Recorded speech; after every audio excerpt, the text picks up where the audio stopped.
হঠাৎ করে চাকরি যাওয়ার খবরে আমার মাথায় যেন বাজ ভেঙে পড়ল। গতকালই খবরটা পেয়েছিলাম, কিন্তু বিশ্বাস হয়নি। অফিসে এসে জানতে পারলাম বোর্ডে ছাঁটাইয়ের লিস্ট দেওয়া আছে। কিছুদিন ধরে টের পাচ্ছিলাম যে কিছু একটা বিপর্যয় হতে চলেছে। নতুন ম্যানেজারের কাছের হয়ে উঠতে পারিনি কিনা, সেসব কারণ আমি বাড়ির কাউকে জানাতে পারিনি। ভেবেছিলাম সবকিছু ঠিক হয়ে যাবে, কিন্তু না, শেষ রক্ষা হলো না। ভয় ভয় বোর্ডের দিকে এগিয়ে গেলাম। কোম্পানি যে 10 জনকে ছাঁটাই করেছে, 6 নম্বরে আমার নামটাও দেখলাম। শেক্সপিয়ার সরণির 10 তলার অফিসের মাথায় তখন কালো মেঘের ঘন ঘটা। ম্যানেজারের ঘর থেকে বেরিয়ে সাথে সাথে নিচে নেমে এলাম। খুব ভয় হলো। এখন করবোটা কি? বাড়িতে কি বলবো? এই কোম্পানিতে দীর্ঘ 18 বছর ধরে কাজ করে আসছি। এখন এই বয়সে এসে আদৌ কি কোনো ভালো চাকরি পাবো? অফিসের নিচে শেডের তলায় দাঁড়িয়েছিলাম। আজ ঘূর্ণিঝড়ের পূর্বাভাসে রাস্তাঘাট প্রায় জনমানবহীন, শূন্য। অন্য কোথাও যে চাকরি খুঁজতে যাব সে উপায়ও নেই। খানিক দূর গিয়ে রাস্তা পেরিয়ে ফুটপাতে উঠবো, মাঝ রাস্তায় প্রায় আমাকে পিষে দেওয়ার উপক্রম করে একটা মিনি বাস আমার সামনে এসে ব্রেক কষল। পর মুহূর্তে গাড়ির ভিতর থেকে চালক আর তার পাশে বসে থাকা কন্ডাক্টর রীতিমতো নিজেদের মধ্যে ঝগড়া শুরু করলো। কিরে, দেখে চালাতে পারিস না? এক্ষুনি তোর গায়ে চাপিয়ে দিচ্ছিলি। হ্যাঁ, তোর তো তাই মনে হয়। দোষটা কাজ ছিল দেখিসনি? বাসের ভিতর থেকে একটা পরিচিত মুখ মাথা বের করল। অমর্ত্য। ও আমাদের অফিসেই কাজ করে, নতুন জয়েন করেছে।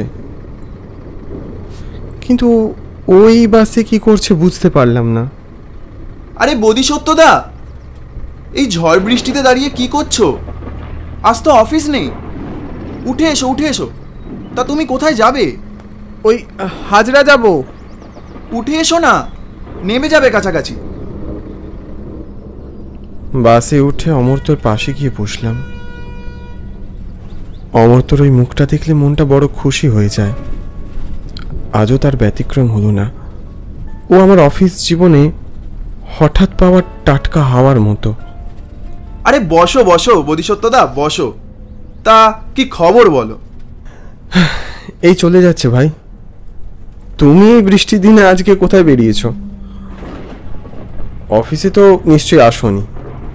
আজকে আবার ঘূর্ণিঝড়ের পূর্বাভাস। হ্যাঁ বোধিসত্ত্বদা, বেরিয়েছিলাম একটা কাজে আর হয়ে গেল আর একটা কাজ। মানে? ও কিছু না, ছাড়ো ওসব। তা তোমার চোখ মুখ ওরকম শুকনো লাগছে কেন? আর কি বলবো ভাই, চাকরিটা চলে গেল। মানে কি বলছো? ঠিকই বলছি। অনেক তো চেষ্টা করলাম। জীবনের 18টা বছর দিয়েছি কোম্পানিকে, সেটা তো নেহাত কম নয় বলো। কিন্তু এমন অপমান কাঁধে নিয়ে যে কোম্পানি থেকে বেরিয়ে আসতে হবে তা আমি কল্পনাও করতে পারিনি। অপমান? অপমানই বটে। নতুন ম্যানেজার আমার গায়ে শেষ পর্যন্ত হাত তুললো, তুমি জানো? ও তো বিড়বিড় করে কি যেন বললো। শেষ করে দেবো, শেষ করে দেবো আমি। কি হলো অমর্ত্য? কি হলো? তা কি হয়েছিল বলবে একবার? ছাড়ো, বাদ দাও অমর্ত্য। তোমাকে তো ওই কোম্পানিতে কাজ করতে হবে, তাই এসব ঝুটঝামেলা যাওয়ার কি দরকার বলো? আরে বলোই না, দেখবে হালকা লাগবে অনেকটা। কি জানো অমর্ত্য, যে কোম্পানির নুন আমি এতদিন খেয়েছি তার সম্পর্কে দুটো খারাপ কথা বলতে বড্ড দ্বিধা বোধ হয়। নতুন ম্যানেজার মানুষটা একদম ভালো নয়। জবে থেকে এসছেন সবাইকে টাকার লোভ দেখিয়ে খারাপ কাজ করতে বাধ্য করে। আমিও তার থেকে বাদ পড়িনি। একবার দুবার না, বারবার উনি আমাকে টাকা চুরির জন্য উস্কাতেন, কিন্তু আমি সে কাজ করতে প্রতিবারই অস্বীকার করি। আর দেখো, আজ তার পরিণতি হাতে নাতে আমি পেলাম। আর যারা ওর কুকর্মকে সাথ দিল তারা আজ সব কোম্পানিতে উঁচু উঁচু পদ পাচ্ছে।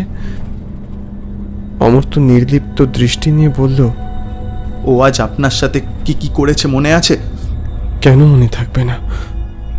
আজ সকালে বোর্ডে টাঙানো লিস্টে নিজের নামটা দেখে ম্যানেজারের ঘরের দিকে ছুটলাম। ভেবেছিলাম উনি আসেনি হয়তো, কিন্তু দরজার সামনে এসে দাঁড়াতেই দেখলাম ঘরের আলো জ্বলছে। সাথে সাথে ঢুকে পড়লাম। উনি কেমন থতমতো খেয়ে গেলেন। আমার মনে হলো ওই ঘরে যেন ওনার সাথেও কেউ ছিল। উনি আমার উপর চড়াও হলেন রীতিমতো। কি ব্যাপার, কি দুম করে ঢুকে পড়লে যে? মাথায় কি কিছু বুদ্ধি শুদ্ধি নেই নাকি? কোম্পানি যে এতগুলো টাকা দিয়ে আপনাদের মতো লোককে কেন পোষে বুঝি না। যাকগে, লিস্টে নাম নিশ্চয়ই দেখেছেন। নিন, এখানে সাইনটা করে এবার বিদায় হন। কারোর ঘরে ঢোকার আগে যে নক করে পারমিশনটুকু নিতে হয় সেই ম্যানার্সটা জানো না। আবার কাজ করতে এসেছে, ননসেন্স। এইসব আপনি কি বলছেন স্যার? জীবনের 18টা বছর আমি এই কোম্পানিকে দিয়েছি, আর আজ আপনি এভাবে আমায় যদি বের করে দেন আমি কোথায় যাব? বউ বাচ্চা নিয়ে পথে বসতে হবে স্যার। দয়া করুন, আমায় দয়া করুন। আমার এই চাকরিটা খাবেন না প্লিজ। এই জাস্ট এ মিনিট, কি বললি তুই? আমি তোর চাকরি খেয়েছি? না না স্যার, আপনি ভুল বুঝছেন। আমি আমি আপনাকে কোনো দোষারোপ করছি না। আমি বলতে চাইছি আমার চাকরিটা যদি আপনি একটুখানি দয়া করে বাঁচান। এই এই কি বলতে চাইছিসটা কি তুই?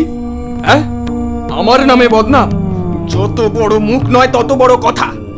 বেরিয়ে যা। স্যার, একটা সত্যি কথা বলবেন? আমি কি আপনার প্রস্তাব অস্বীকার করেছি বলেই আপনি আজকে আমাকে এই দিনটা দেখাচ্ছেন? এই এই কি বলতে চাইছিসটা কি তুই? হ্যাঁ, আমার নামে বদনাম? যত বড় মুখ নয় তত বড় কথা। বেরিয়ে যা, বেরিয়ে যা এখান থেকে।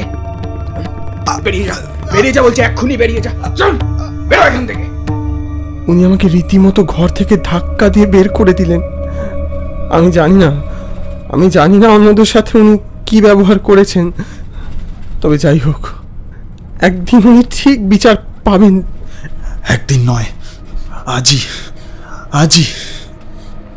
মানে কি বলছোটা কি অমর্ত্য? কিছু নয়। দেখলাম অমর্ত্য কিরকম থমকে গেল। মাথাটা কুঁকড়ে চোখ বন্ধ করে যেন ঘুমিয়ে পড়ল। অমর্ত্য, এই অমর্ত্য, অমর্ত্য। বাস চলছে ধীরে ধীরে, এদিকে ঝোড়ো হাওয়ার দাপট ক্রমশ বাড়ছে। ভাবলাম অমর্ত্য ঘুমিয়ে পড়েছে, থাক, ওকে বিরক্ত করে লাভ নেই। এদিকে কন্ডাক্টরকেও দেখতে পেলাম না। এতক্ষণে তো হাজরা চলে আসার কথা। আরে ও দাদা, দাদা, টিকিটটা করবেন তো? স্টপেজ এসে গেল, এরপর আর দেওয়াই হবে না। ঠিক সময় মতো করবো দাদা, আপনি চুপ করে বসুন এখানে। এখনো বাসে অনেকের ওটা বাকি আছে। আশ্চর্য, লোকটা বলে কি? কিচ্ছু বুঝলাম না। হঠাৎই বাসটা খুব শব্দ করে ব্রেক কষল। বাইরের দিকে এক ঝলক যেতেই মনে হলো বাসটা যেন অফিসের সামনেই ফের দাঁড়িয়ে আছে, এক চুলও নড়েনি। কিন্তু এই বেদম হাওয়ার দাপটে বাইরের কিচ্ছু বুঝতে পারলাম না। একটি মেয়ে হন্তদন্ত হয়ে বাসে উঠল। মেয়েটার চোখে মুখে একটা ভয়ের ছাপ স্পষ্ট। জামা কাপড়ের কোনায় কোনায় ছিঁড়ে গেছে। মেয়েটা কাঁপতে কাঁপতে এসে বসলো আর কি যেন বিড়বিড় করছিল। বাঁচাও, বাঁচাও। মেয়েটার অবস্থা দেখে আমার ভয় হলো। মেয়েটা আমার দিকে নির্লিপ্ত দৃষ্টিতে তাকালো। দাদা, আমাকে বাঁচান, বাঁচান আমায়। কি হয়েছে আপনার? কি হয়েছে? এই অমর্ত্য, শুনছো? ওঠো, ওঠো অমর্ত্য, ওঠো। এত ডাকাডাকি করার পরেও অমর্ত্য ঘুম থেকে উঠলো না। ওই পাষণ্ডটা আমায় ঘর থেকে তুলে এনেছে। আমায় বাঁচান, বাঁচান দাদা, বাঁচান। মেয়েটা বাসের মধ্যে লুটিয়ে পড়লো। এই অমর্ত্য, অমর্ত্য, ওঠো, ওঠো। ও যেন মরার ঘুম ঘুমোচ্ছে। ও কন্ডাক্টর দাদা, কেউ কেউ কেউ একটু এদিকে আসুন। কন্ডাক্টরকে দেখতে পেলাম না, যদিও লোকটা গেল কোথায়। কেমন একটা সন্দেহ হলো। ধীরে ধীরে এগিয়ে গেলাম। চালকের সিটের কাছে আসতেই দেখলাম সেখানে কেউ নেই। তবুও বাসটা ঝড়ের গতিতে হু হু করে এগিয়ে যাচ্ছে। একটাও ট্রাফিক সিগন্যাল মানছে না। অনবরত স্টিয়ারিংটা ঘুরে যাচ্ছে একা একাই। নিজের চোখকে বিশ্বাস হলো না। কি হচ্ছে কিচ্ছু বুঝে উঠতে পারলাম না। আমি ঊর্ধ্বশ্বাসে আবারও অমর্ত্যর কাছে ছুটে গেলাম।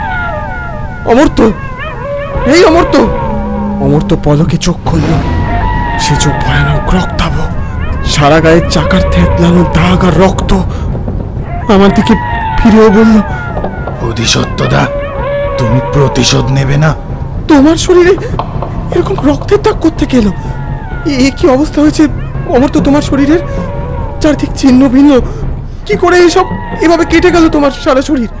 বাসে ওঠার সময় বাসের চাকায় রক্ত ছিল, দেখনি বোধিসত্যদা? অমর্ত্য যেন উন্মাদের মতো হাসতে শুরু করল। কি বলছো তুমি অমর্ত্য? আমি তো কিচ্ছু বুঝতে পারছি না। বুঝতে পারছ না বোধিসত্যদা? কিচ্ছু বুঝতে পারছ না? ওই যে বাসের মেঝেতে লুটিয়ে পড়ে আছে, ও কে জানো? দেখলাম মেয়েটা উঠে দাঁড়ালো। ও আমার বোন তন্নি। ইন্টারভিউতে আসার দিন থেকে ওকে আমার সাথে দেখতে পেয়ে ওই জানোয়ারটার নজর ওর দিকে পড়ে। আমাকে দিনের পর দিন, রাতের পর রাত ওই লোকটা আমাকে উত্ত্যক্ত করে গেছে। পাছে দাদার চাকরিটা চলে না যায়, তাই কিছু বলতে পারতাম না। আমার দাদা প্রথম দিন থেকেই বুঝেছিল আর আমাকে সবভাবে রক্ষা করার চেষ্টা করেছিল, কিন্তু ওই লোকটা দুশ্চরিত্র। ওর চোখ একবার যার উপরে পড়ে ওকে শেষ না করে ছাড়ে না। ক্রমশ এই অত্যাচারের মাত্রা বেড়েই চলল। মানে ওই ম্যানেজার তোমার সাথে কি করেছে? বলো বলো, কি করেছে? অনেকদিন ধরে ও তককে তককে ছিল। আমার দাদা বাধা দিচ্ছিল বলে ওকে মেরে ফেললো। কি বলছো? কি বলছো? কে তোমার দাদাকে মেরে ফেলেছে? কে? কে আবার? ওই নোংরা শয়তানটা। আজ ইচ্ছা করে আমার দাদাকে প্রমোশনের লোভ দেখিয়ে ঘর থেকে টেনে আনলো। আমার দাদা বলেছিল যে এই বৃষ্টির দিনে যাবে না, কিন্তু ওর জেদের কাছে দাদাকে হার মানতেই হলো। দাদা বাড়ি থেকে বেরোলো, কিন্তু অফিসে আর পৌঁছতে পারলো না।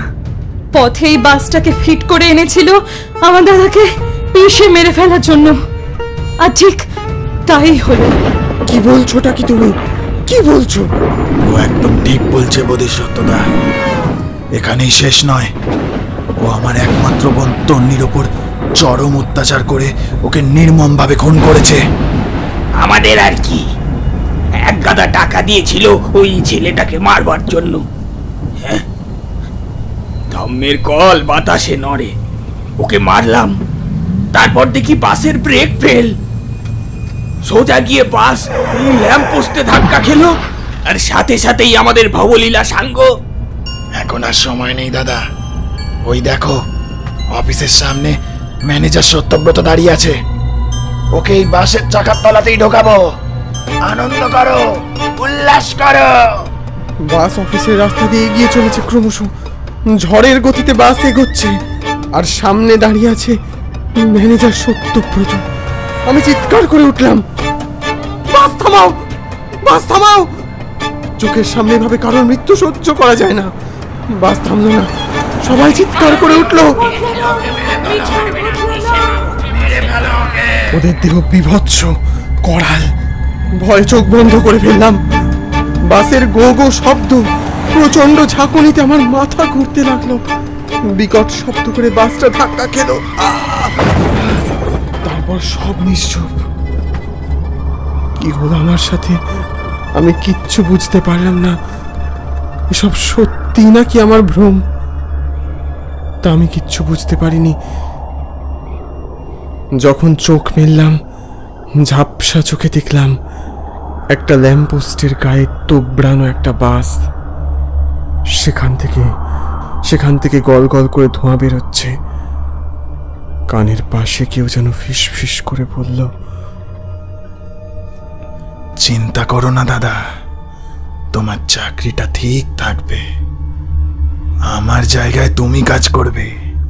কাল থেকে নতুন পোস্ট, নতুন ম্যানেজার, তোমার জীবনের নতুন একটা সকাল। এগিয়ে যাও দাদা, এগিয়ে যাও।